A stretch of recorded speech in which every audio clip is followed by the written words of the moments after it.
Hola, bienvenidos a Esquina Literaria. Soy Yolanda Miranda y les estoy compartiendo la lectura de este libro, Los Rockefeller. Es la biografía de esta familia poderosa. Espero que les esté gustando. Gracias a quienes la están siguiendo puntualmente. Estamos en la tercera parte que se llama Los Hermanos y vamos a continuar. A Nelson le complacían los éxitos de David y de sus hermanos, aunque simplemente fuera por el hecho de que eran como joyas que adornaban su propia carrera y posición por su repercusión positiva, pero después de sus experiencias con la administración Eisenhower, no estaba totalmente claro a dónde le llevaría su carrera. Cuando a finales de 1955 abandonaba Washington por tercera vez, sabía que nunca regresaría como secretario de Estado, como había sido su ilusión. Había quemado demasiados puentes difíciles de reparar, incluso para un Rockefeller, y tampoco era la clase de hombre que repara barandillas, o que como Dulles se pasa la mitad de su carrera intrigando y tramando maniobras en el Partido Republicano para lograr una posición rectora elevada. Por todo ello regresó a Nueva York en un momento crucial de su vida. Su amigo y asesor A. Berle Jr. refleja perfectamente la situación en la nota que efectuó en su diario después de una conversación telefónica con Rockefeller el 4 de abril de 1956.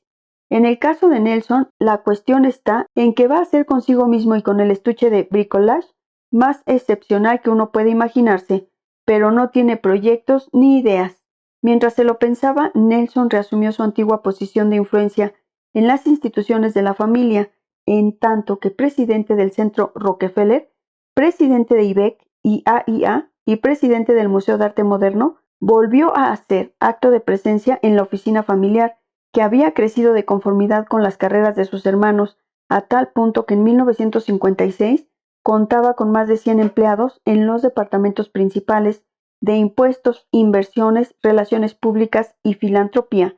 La oficina gestionaba ya todos los asuntos de la vida de la familia, desde el pago del pequeño ejército de jardineros y guardas a cargo de Pocantico y las otras fincas, hasta la planificación de viajes en los 3 aviones de la familia. Oficiosamente se le conocía por Suite 5600, aunque ya hacía tiempo que había rebasado el espacio de la planta 56, invadiendo parte de la superior e inferior.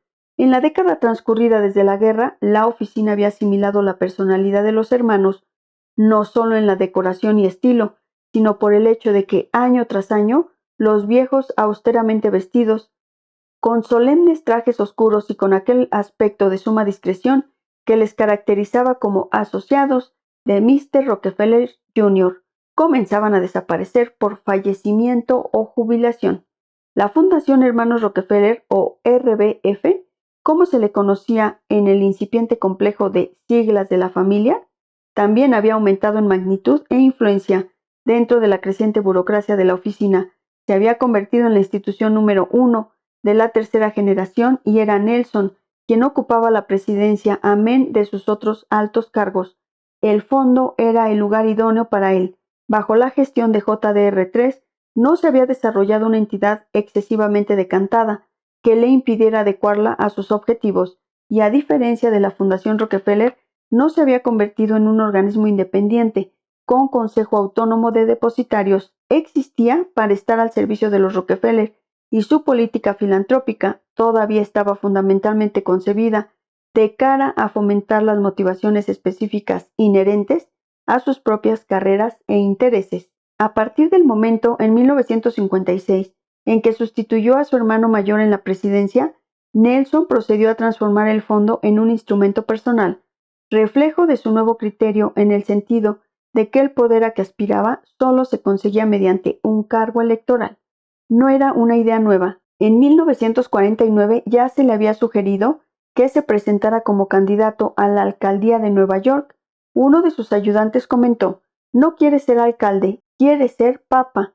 7 años después, los dirigentes del Partido Republicano le consideraban explícitamente candidato al puesto de senador que había dejado vacante Irving Ebbs, pero Nelson había decidido presentar su candidatura a gobernador, trampolín que Al Smith, F.D. Roosevelt y Tom Dewey habían utilizado en su camino hacia la presidencia, único objetivo de sus ambiciones.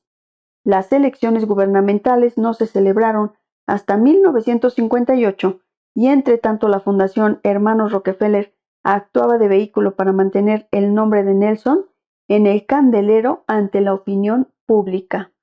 Con gran diferencia, la iniciativa más ambiciosa que puso en marcha fue la organización del Rockefeller Panel Studies, una empresa que unió a los cuatro hermanos en una espectacular demostración de su capacidad para influir en la política nacional.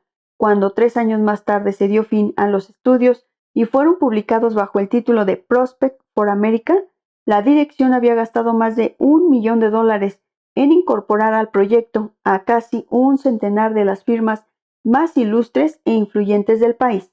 Tal vez su origen se debiera a una especie de prurito al quedar apartado de la administración Eisenhower como decisión de continuar y estructurar un manifiesto propio del Partido Rockefeller, pero una vez que los 6 grupos de estudios cursaron sus informes, las conclusiones fueron integradas en las plataformas de los 2 partidos concurrentes a las elecciones presidenciales de 1960 y ejercerían gran influencia en la evolución de la política militar estadounidense y en los asuntos nacionales de la problemática década que siguió.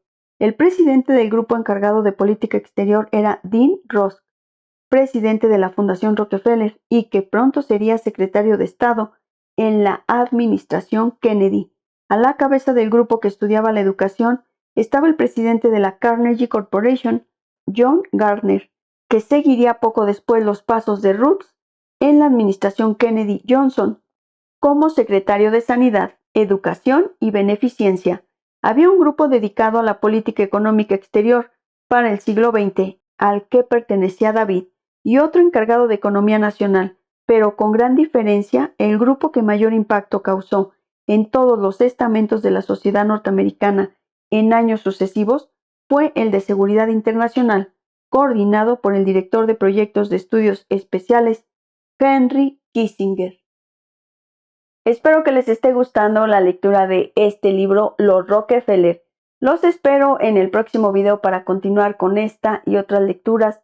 Muchas gracias por escucharme.